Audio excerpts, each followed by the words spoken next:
the dang music. Matt wants to know what he can do to lower cholesterol and TRT. Dangerously high?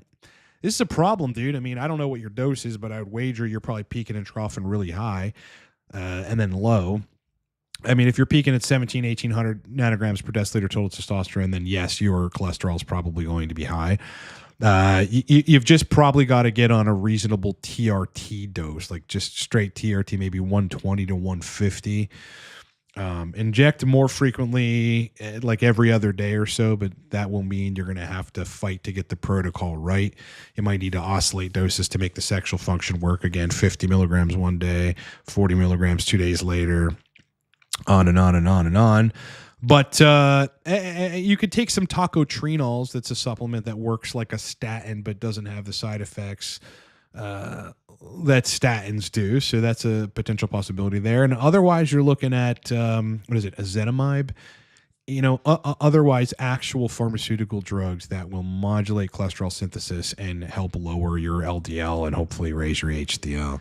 XYZ currently running 250 milligrams test plus 100 of primo per week and 25 Proviron and Anaphar 10. Okay, so you have a pretty convoluted, largely steroid cycle protocol with sports TRT dose. What HCG dose would you recommend to supercharge libido? Yeah, I remember you asking questions weeks ago, and you got upset with me because I wasn't answering your very disparate questions. The bottom line with your protocol here is you have the wrong idea about optimizing libido or supercharging libido. You should need a base level of HCG to keep the testicles functional. It's like 100 to 150 IU on that dose of testosterone. But you're really looking at having to dial in the estrogen, which would mean you've got to dial in the primo and the Proviron to reach the sweet spot in estrogen so that you've got libido and erections. That's essentially the bottom line. Probably if you removed the primo and you kept the Proviron in there and you dosed 100 IU of HCG or 125 IU, you would have good libido. Remember, primobolan is an aromatase inhibitor, basically. You know, it blocks estrogen. It gets into the aromatase enzyme and stops it from converting test to estradiol. So if you're taking too much of that with your, sports TRT, you're going to nuke your libido. You need to understand this concept, and everybody does. There is no HCG dose to supercharge libido. That is way too simplified thinking. It's all relative, meaning relative to the rest of your protocol. You need to identify on that much test where estrogen needs to be for you to have libido. You need to identify that, which means you have to do the work to get there. After doing what you're doing now, you run estradiol sensitive, preferably at the peak and trough of your protocol. I don't see if you're dosing every day or every other day, you're not including that. And move that estrogen number until you have libido and erections. Then on 250 test where your estrogen needs to be. I would wager it's probably going to need about 40 to 45, and then you would have great libido. But that is what you've got to figure out. There is no HCG dose to supercharge libido. It doesn't work that way. That assumes that everybody, on 250 tests and 100 of primo and 25 Proviron can dose 166.3 IU of HCG and everybody gets libido. That's not how physiology works. And you should know that. Can 10 milligrams of micronized DHEA be effective or is 20 the minimum? No, 10 can be fine. 10 can be fine. It's just as long as DHEA is not causing you to aromatize past your threshold, because it can. Like it either makes you make more DHT or more estradiol or both, and people are different insofar as how they're converting DHEA. Like some people, it'll bump their estrogen up 20 points. For me, it does really nothing for estrogen. It's more DHT heavy DHEA for me, which is why I like it. I take 20 milligrams a day, and no more, no less. More, it might start skewing things. Less, it's really not doing a lot. I think it honestly helps erection quality for me, libido for me, keeps the neurosteroidal cascades in a much healthier place than without DHEA. How long can you run Andractum? I would say indefinitely. I really don't see a problem with Andractum. It's low dose DHT, but what people have to remember about DHT is that you can mess the balance up with too much of it too. You know, it's gonna DHT is not like an AI insofar as its powerfulness, if you will, to reduce estrogen, but it blocks it at the gene expression level, and it blocks the genes that encode aromatase enzymes to some extent. It downregulates them in the acute period that you're taking it. So you're going to be less estrogenic regardless by taking DHT. So, you know, I mean, people sometimes will overdo the DHT, and then they have injuries. They have gym injuries. They have fucking otherwise injuries. Well, yeah, I mean, you're reducing the estrogen support at the joint and tissue level, and that can cause problems. At the same time, too much DHT with not enough estrogen or blocked estrogen signaling can cause a lack of libido.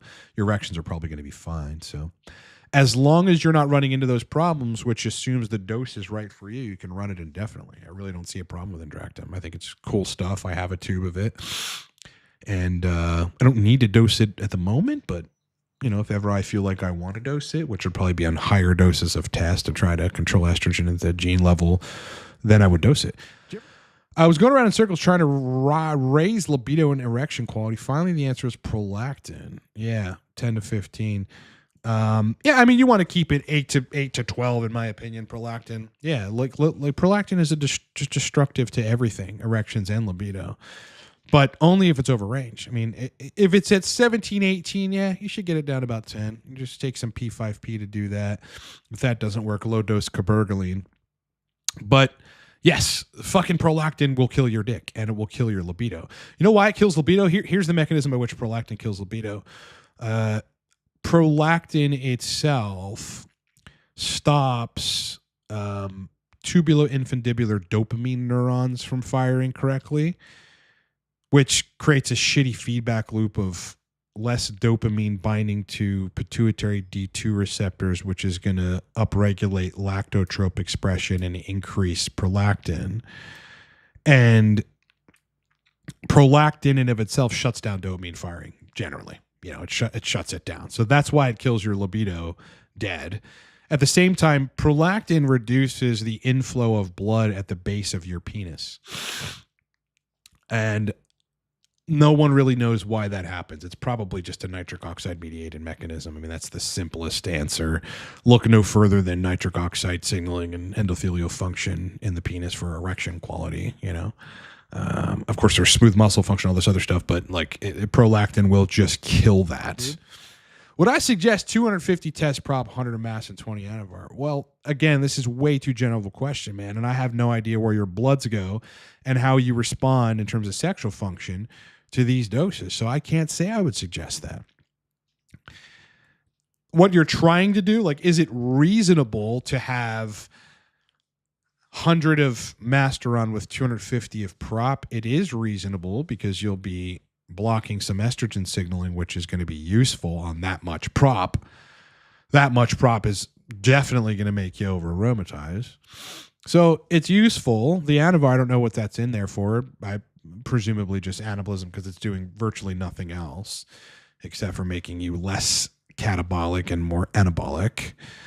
In the end, you've got to see, if you're going to run this, you've got to see which dose of Masteron and which frequency will get the estrogen signaling, because you can't use the blood as a surrogate here because Masteron doesn't really modify blood levels of estrogen. Where you've got good sexual function, you got to find the right dose of Masteron, man. Start low and move up is the best strategy with Masteron. Same thing with Primo Ballin. Arnold! What's up, Arnold? PT141. I haven't heard that in a while.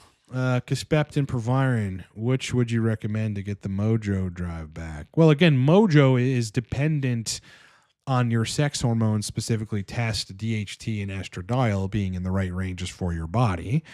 So I would suggest none of these. I don't even know the context of your situation. Like, what is your total testosterone, free testosterone? What's the estradiol sitting at? Are you on TRT or not on TRT? This is one of those things that, you know, I think generally a lot of folks know this, but Arnold, if you don't, you can't just throw compounds at an idea, the idea of increasing libido. You can't just throw compounds at that. And you can't ask the question, which of these compounds is best for that? The question you should ask is, in the context of where my total test, free test, DHT, and estradiol is right now, potentially which of these compounds in what doses and what frequency would help me have more libido. You should additionally remove the first two. PT141 is not sustainable for libido.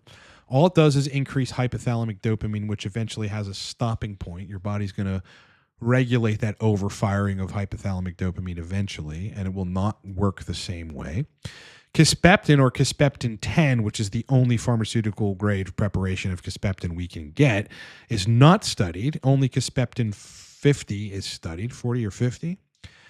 And Kisspeptin is very underwhelming, and you need to dose it throughout the day in minor amounts for it to do anything. You know, it's like basically GnRH replacement, if you will, which can increase prolactin. So there's a lot of things wrong with Kisspeptin. Now, Proviron lowers estrogen, creates a DHT-like signal at the androgen receptor, improves free hormone profile. So it's generally good. But again, in the context of where your hormone numbers are is where you would consider bringing that in or not bringing that in. Are you preparing for Wolverine with those nails? I'm very, very into health right now. So my nails are fucking just growing. My nails are doing that. And I honestly like it. You know, if anything, one of the major reasons for this is I used to bite them.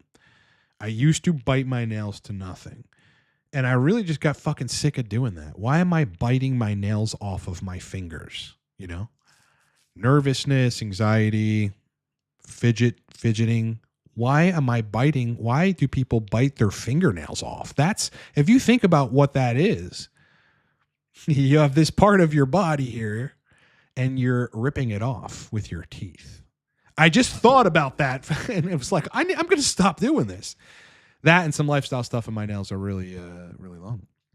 Yeah, take care of that prolactin, man. All right, Mike with the super chat. Thank you, brother.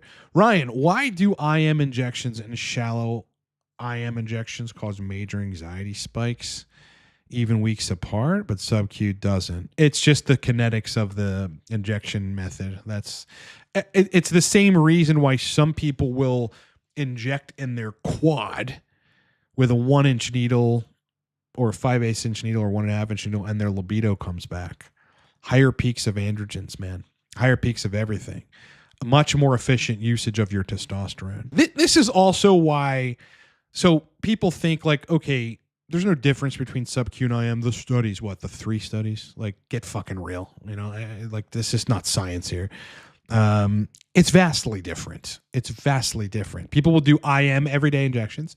They switch to sub-Q everyday injections. Same dose, libido goes away. Why is that? We have to think not just about the dose, but we have to think about what the testosterone ester is doing when it gets in our bodies and how efficiently or non-efficiently, slow or fast, does it metabolize the testosterone ester from your oil depot. How fast and in what concentrations? Those are the kind of things that we've got to think about. That's why I'm always talking about distinctions between sub-Q and IM, between frequent injections and less frequent injections, because it fucking matters. Case in point, this is a guy that does sub-Q and doesn't get anxiety. Does IM, gets anxiety. Obviously different kinetics here. Timothy Barney, what's up, brother? 140 milligrams Cypionate in MCT, okay. Daily intramuscular. Total T is 1072. Free 26. Prolactin 11. Estradiol 40. Libido erections are mesh. Should I lower the dose? What you should do is split the injections up. You know, libido, like at 45 estradiol and 1072, it's a little more estrogen than I would make there. I'd be at 32, 33. At 1165 total test, my estrogen's at 35 to 42, 38 to 42 to be real technical. And my libido's sky fucking hot there. And erections are great for sex too. But yeah, you need to split this up. If I were you, I would keep the same dose and split that up into every third day injections. I bet your libido would come back. Yep. And then the trough in estradiol wouldn't be crazy to inhibit erections. Growing the nails is weird. Not trying to be rude, but what the fuck, dude? Men with long nails is sus. Really, bro? I don't know. I'm not an average man though. I'm not. You should see my life. It's something that I kind of got a little bit obsessed with, having healthy nails. Because I used to bite them off. There's nothing sus. Listen, guy who said it was sus, I used to rip my nails off of my fingers with my teeth, which is nuts. You know, why do people do that? Why did I do it? It was like a fidgety thing, or you know what I mean? Then I started thinking, why am I ripping my nails off with my teeth? If they get too long, I will file them because you can't clip them evenly. I'm also interested in being looking cosmetically good. The same reason my nails look cosmetically good is the same reason I trim my beard and get a haircut. I really don't know why that guy was thinking it's sus. Yeah, if I was painting them, then you could call me sus, bro. Even then, I might be a goth person and paint them black, but I'm not. And PFS, which one would you say is harder to treat? Difference between the two? The difference really lies in the fact that there were two different drugs causing it. The same outcome, the same thing to make it better applies, which is just hormones. I don't know that one is harder than the other. I mean, PSSD is purely just hypopituitarism. In some cases, elevated prolactin from all the serotonergic firing. I think this serotonergic system then takes a while to regulate after you get off of the shit. You know, your body adjusts to how homeostasis is with loads of serotonin, then you remove it, and it's freaking out a little bit. But I see the same kinds of weird shit in PSSD people, over converting to estrogen. Why?